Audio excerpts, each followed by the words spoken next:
Climbing Mount Everest has always been considered a challenging task, and not all those who set to conquer the world's highest peak were able to make their way down. So why the recent spike in deaths on Mount Everest? Our Oh Soo-young explains.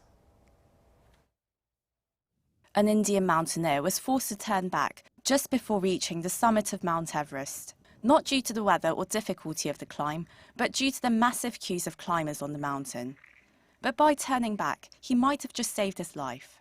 It's been a carnage, and I should say it has become a death race there because there was massive traffic jam and people are pushing themselves who are not even capable of doing it. They do it, they try to summit, and they, instead of summiting, they kill themselves. And it's turned into a bad thing, and I think people should really look into it. At least 10 people have died this climbing season in attempts to reach the peak of Mount Everest. The spike of fatalities has been attributed to the overcrowding on the thin ridge to the peak, which stands 8,848 meters above sea level. The overcrowding and delays to and from the summit put climbers at fatal risk of acute mountain disease, which usually develops after 6 to 24 hours at altitudes above 3,000 meters. Symptoms include dizziness, headaches, nausea, or even just feeling unwell.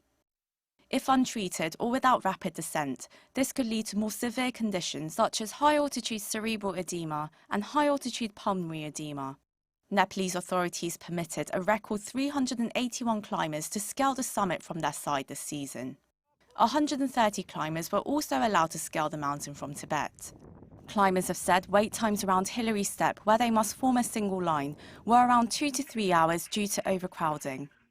This means their total time spent above 8,000 meters was as long as 15 to 20 hours, well above the average time of 10 to 12 hours. Around 5,000 people have reached the summit of Everest so far. 300 people have died on the mountain since deaths were first recorded in 1922. Oh Soo-young, Arirang News.